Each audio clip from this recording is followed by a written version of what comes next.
This is one of those topics where several ideas come into play.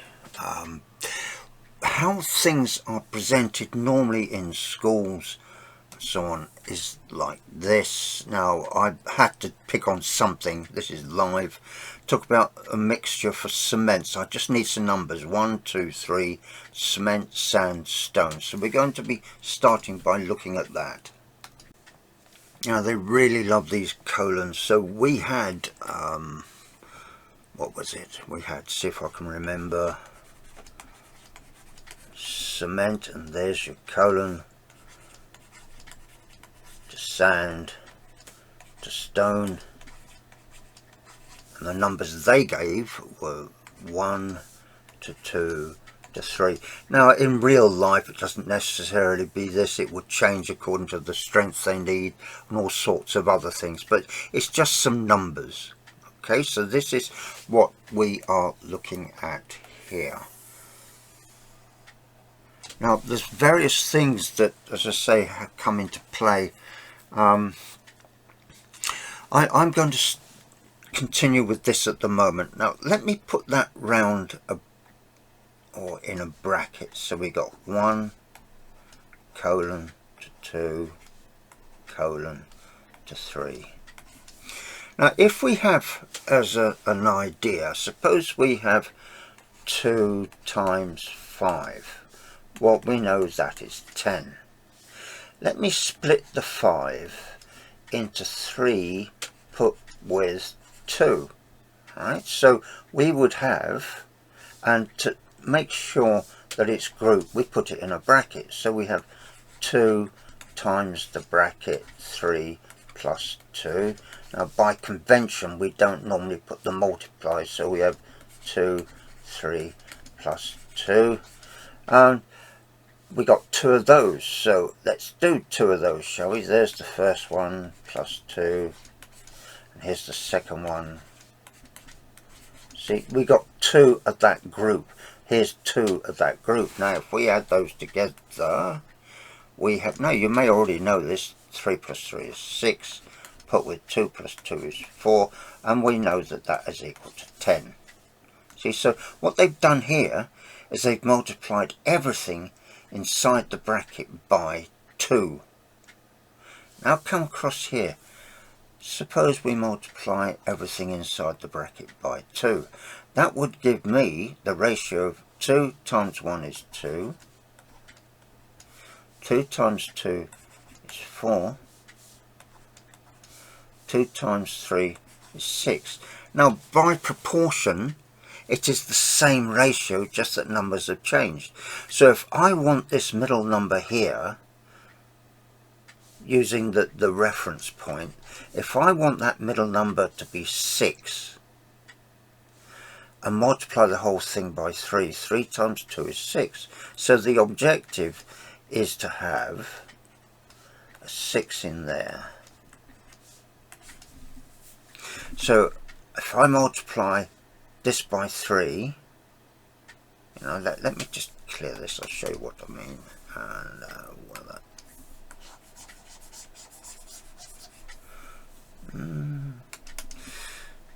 there's the 1, the 2 and the 3.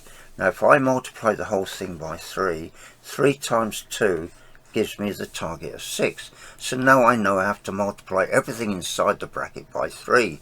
3 times 1 is 3. 3 times 3 is 9.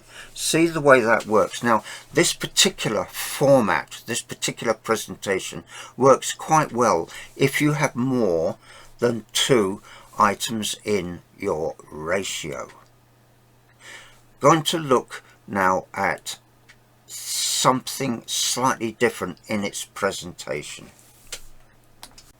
And before we go down that route, let's go back to the idea of fractions, because there is a very strong link to fractions.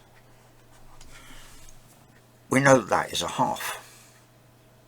We know that this tells us the size of what we're counting. It takes 2 of what we're counting to make a complete one of something, and this tells us how many we've got. The thing is, these are in ratio to each other, so all depending upon context of use, we can use that in 2 different ways. We can use it as dividing numbers up, or we can use it as a ratio. Look, if I multiply the bottom by 2, multiply the top by 2, which is the same as multiplying by 1, really, if I put a line there, it's the same as multiplying by 1.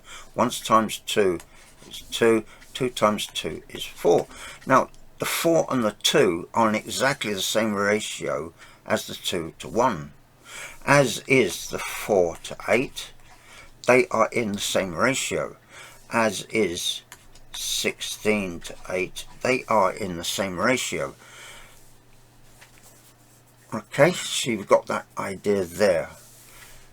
So you would have, in fact, have been using this without necessarily realizing it. Think of miles per hour. Alright, so we got miles per hour. Now you quite often see it written something like, if we're doing 60 miles in 1 hour, you see it written like that. Wait a minute. No, you don't. Hang on. Let's get it right. Now, this little thing here developed because printers found it much easier to use that than 60 miles per hour. Right? So this is your ratio here.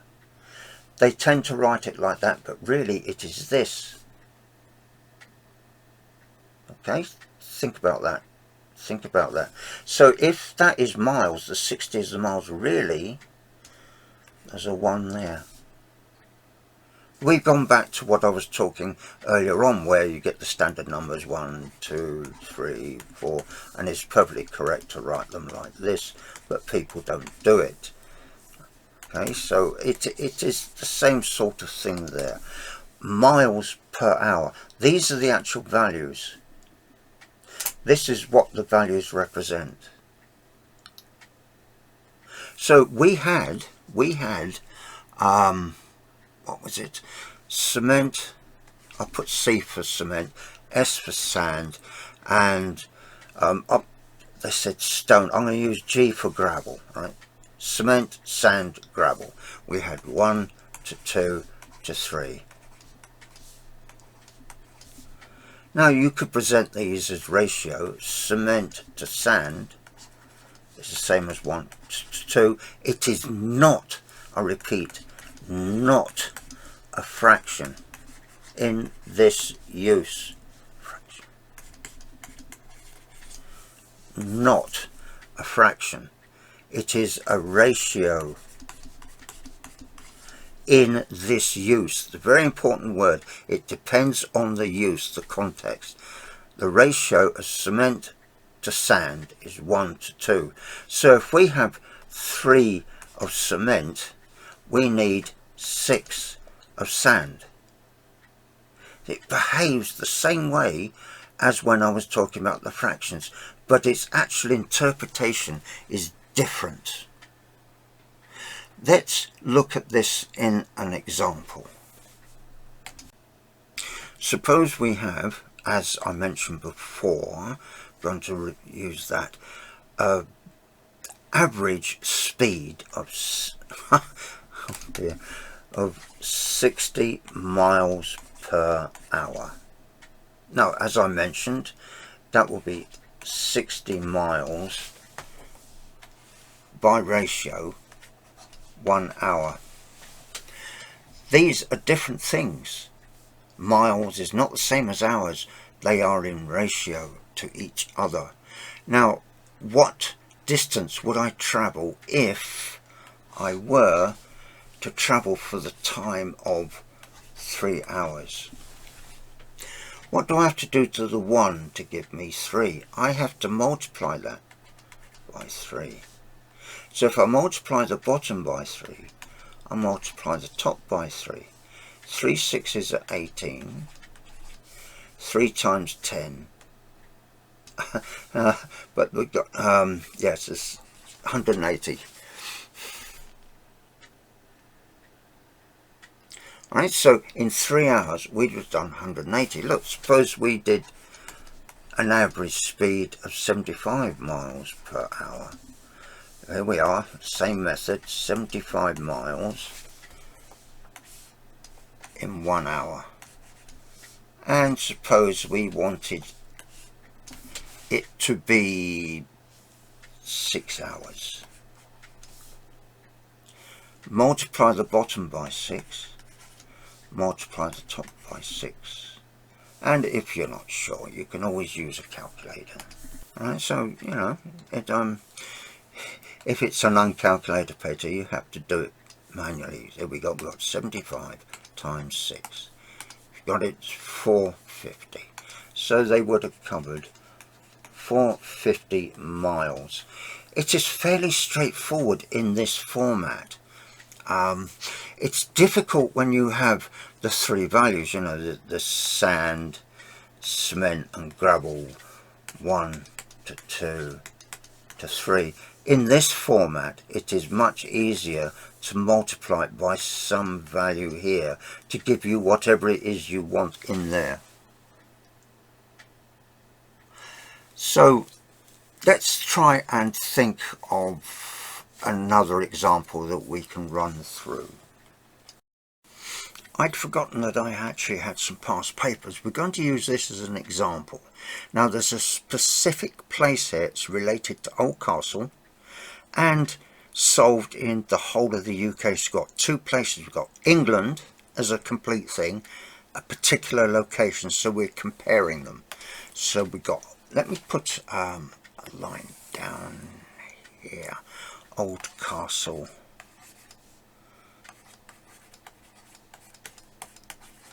UK.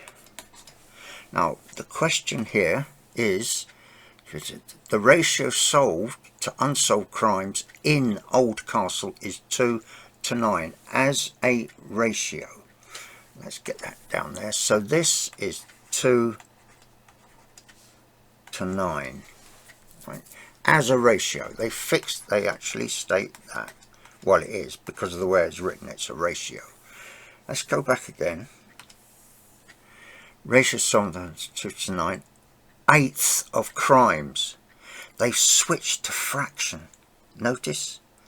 1/8 of crimes is solved in the whole of the UK. Notice the difference in the format, the one to the other. So what they're testing is, do you understand the difference between the two? Consider this one here. So we would have solved is 2 and unsolved in ratio is 9.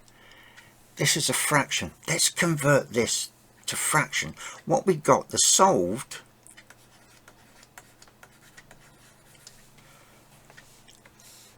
over all, that's the difference. It's not solved over unsolved, it's solved over all. Now that would give me 2 over, now all is 2 put with the 9. That's the difference. So the question is,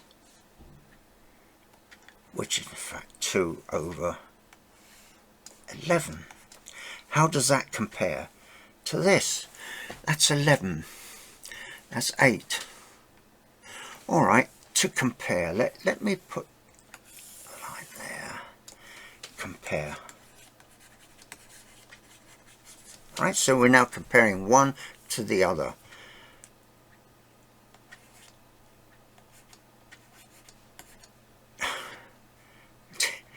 It's meant to be a C.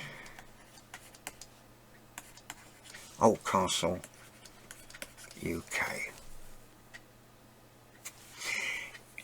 Suppose I were, now you've come across fractions before, if we multiply the denominators together, we get 11 times 8.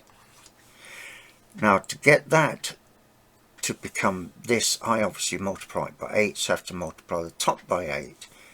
2 times 8. Okay, now UK, we know, is, we got the 8 there, so I'm going to put it here. We now need to multiply it by 11 to get them the same. 8, I've multiplied that by 11, so I multiply the top by 11 as well, so that is 11 times 1. Now the comparison, I'll use that symbol there with the question mark. 2 8s are 16. 1 times 11 is 11. This is the greater number. Because the bottom numbers are the same, you can disregard them. Just look at the top numbers. Remember, these are fractions. These are your fractions, not ratio. This here, this is ratio, this is fraction. That is fraction. Right? We are now comparing fractions. Because the bottom numbers are the same, we can directly compare the top numbers. 2 times 8 is 16. We know that 16 is greater than 11. So let's look at the question again to make sure we understand what they're asking for. Alice thinks that a greater proportion of crimes are solved in Oldcastle than in the rest of the UK. That's Oldcastle. It is greater, so the answer there is yes. She is correct. You must understand the difference between ratio and fraction. Very, very important. Fraction is part over the whole, everything. So it's part of everything over everything. Ratio, you're comparing one part to another part, right? So in part 2, we're going to be looking at ratios cats to dogs.